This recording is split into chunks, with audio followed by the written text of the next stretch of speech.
Hello, dear viewers! My name is Agnes Cinco, an immigration spokesperson of the Enhanced Visa.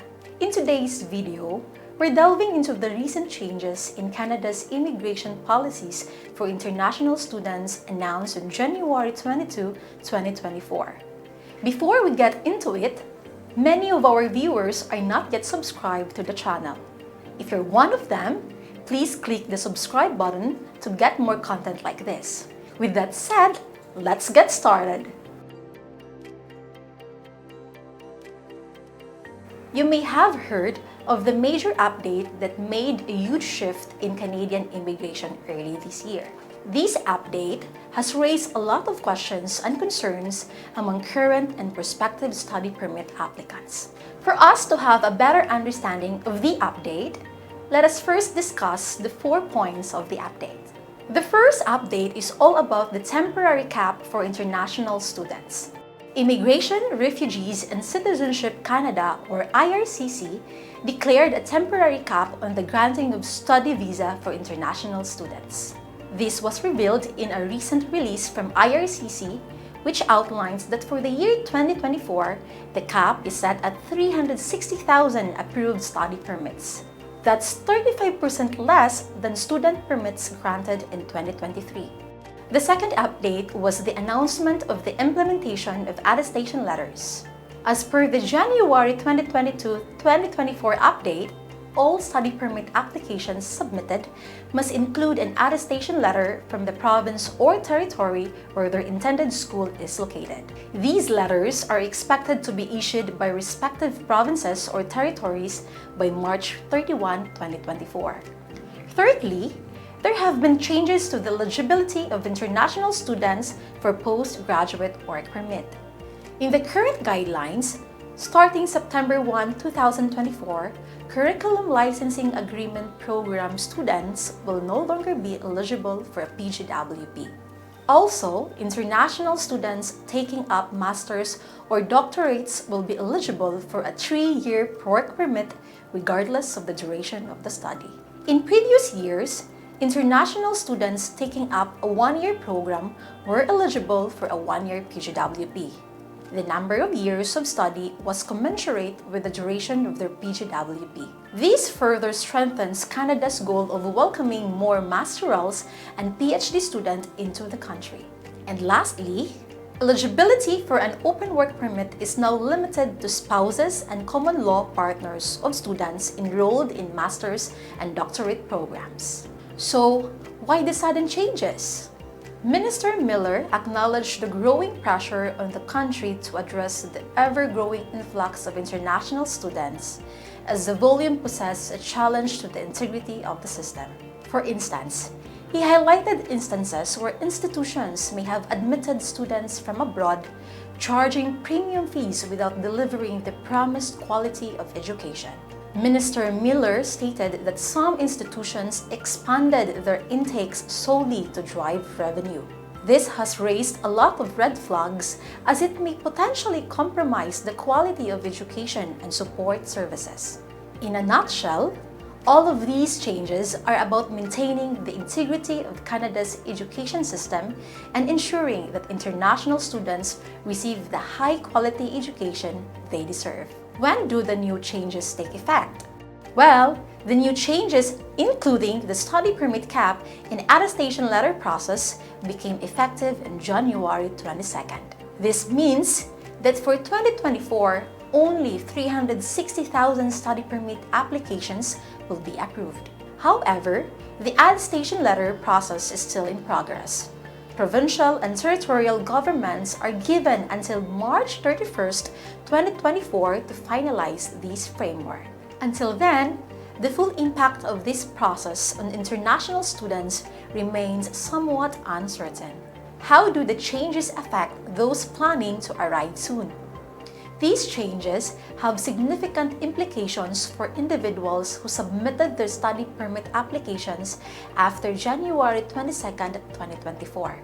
Even if a prospective student possesses a letter of acceptance from a designated learning institution or DLI, they will be subject to the new policies unless they apply for the study permit before the specified date.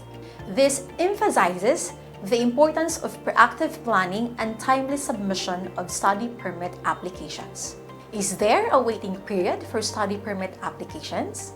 The existence of a waiting period for study permit applications hinges on the provincial and territorial governments. Their responsibility is to develop a process for issuing attestation letters to international students, and if this framework is established before March 31st, 2024, it could potentially allow students to apply for their study permits sooner.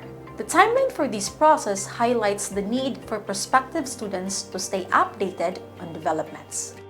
Are there any exemptions from the study permit application new cap and process? Yes.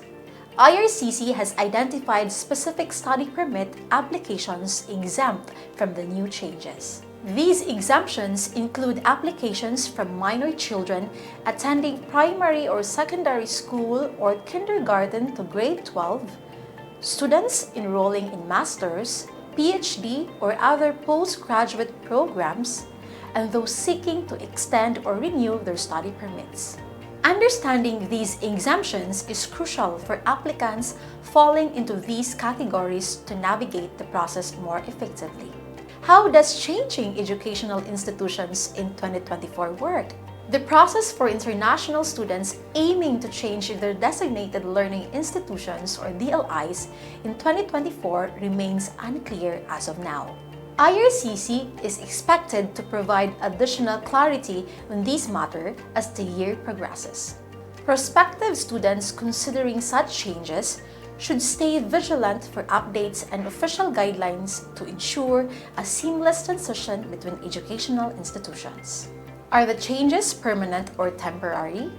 IRCC has emphasized that the international student cap and attestation letter process are temporary measures set to be in effect for the next 2 years. This temporary nature suggests a potential re-evaluation of those measures at the end of 2024. The planned reassessment of CAP for 2025 highlights the dynamic nature of these changes, signaling that they may not be permanent alterations to Canada's international student program. Can I bring my spouse to Canada?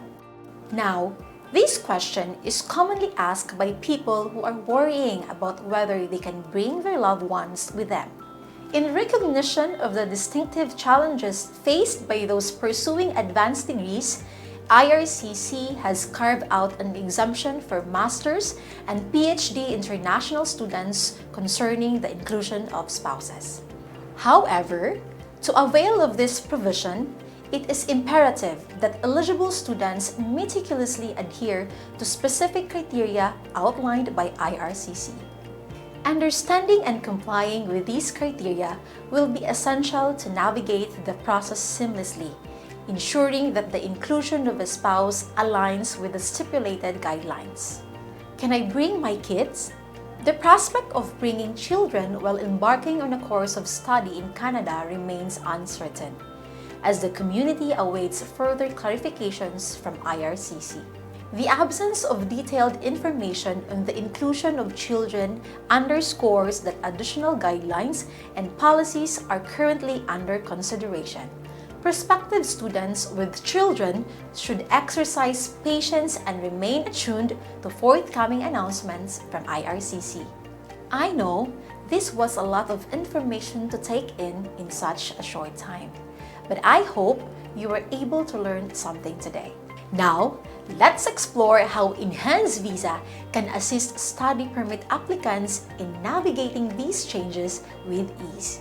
In times of change, having a reliable partner is crucial. For almost 3 decades now, Enhanced Visa has helped thousands of Filipinos fulfill their immigration dreams. Enhanced Visa doesn't believe in a one-size-fits-all approach. We provide personalized consultations to individuals planning to immigrate to Canada, guiding them through the implications of the new policies and tailoring strategies that align with each unique situation.